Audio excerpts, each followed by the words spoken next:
Di Bima itu satu ironi, bukan sekedar menghina etika, tapi sekaligus menghina demokrasi.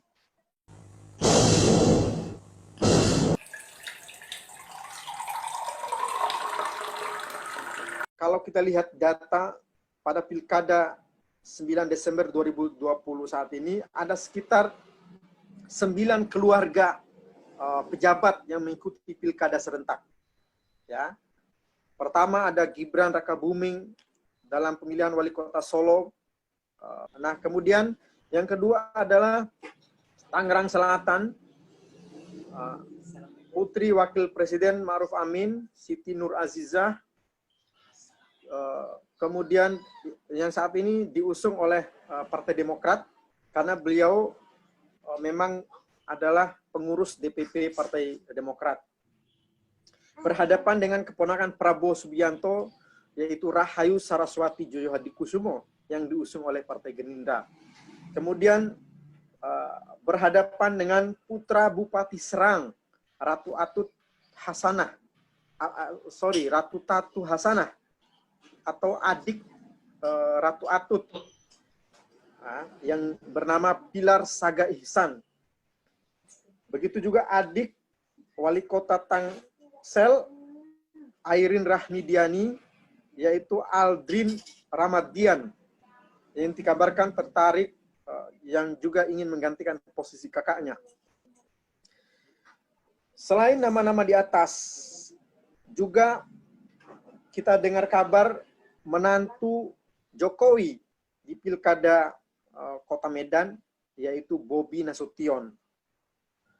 Kemudian anak Sekretaris Kabinet Pramono Anung, Handito Himawan, kemudian di Pilkada Kediri. Kemudian istri Bupati Banyuwangi Azwar Anas, yaitu Ipuk Fistiandani di Pilkada Banyuwangi, adik mantan Syahrul Yassin Limpo, Imran Yassin Limpo di Pilkada Kota Makassar, Ketua Mahkamah Konstitusi Anwar Usman, Eka di Pilkada Kabupaten Bima. Saya tertarik dengan satu data yang dipublikasikan oleh Negara Institute, bahwa dalam pilkada, terutama sejak 2019, sekitar 99 orang anggota DPR RI itu, terutama DPR RI 2019-2024, merupakan bagian dari dinasti politik, ya, karena memiliki hubungan keluarga dengan pejabat publik. Sementara pada pemilu 2014 terdapat 51 kasus, dan pemilu 2009 ada 27 kasus. Dinasti politik telah diakui menjadi ancaman bagi demokrasi. Nah, terutama di Kabupaten Bima, ada satu hal yang ironi bagi kita, Kabupaten Bima itu. Bahkan justru dilanggengkan oleh para aktivis dan masyarakatnya.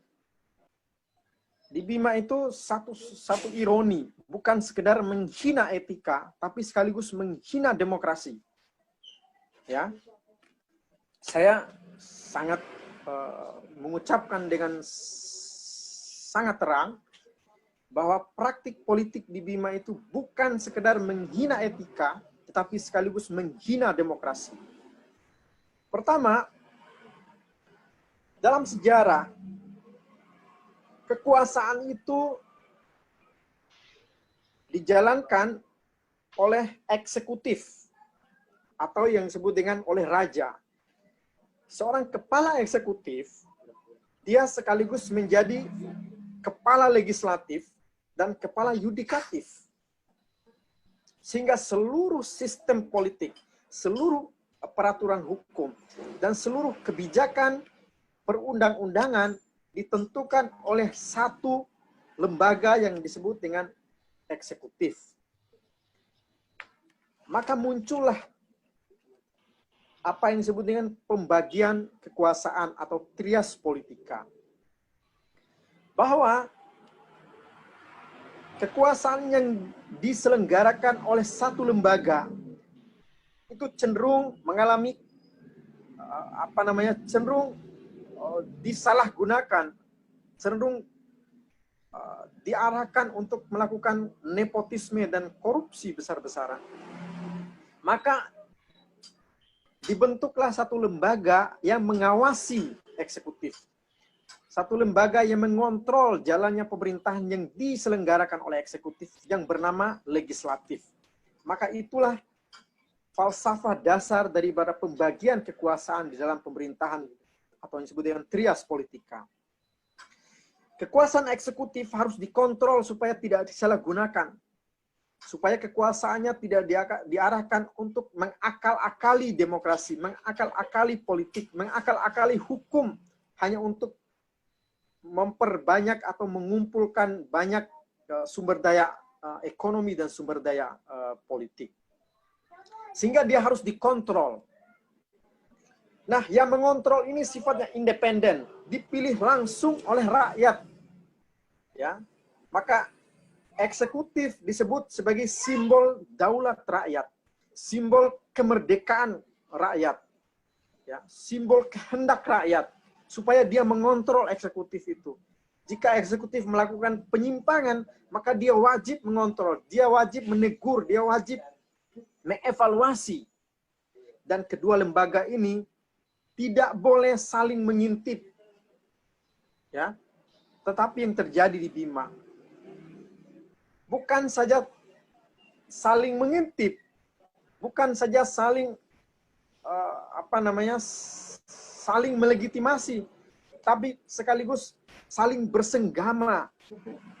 Karena ketua legislatif dipimpin oleh putranya sendiri, di mana eksekutif dipimpin oleh ibunya sendiri.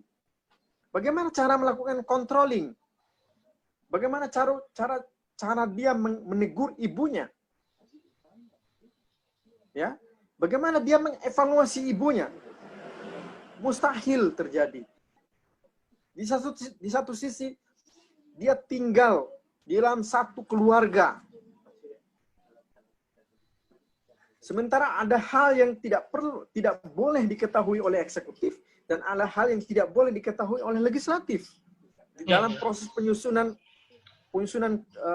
kebijakan. Tetapi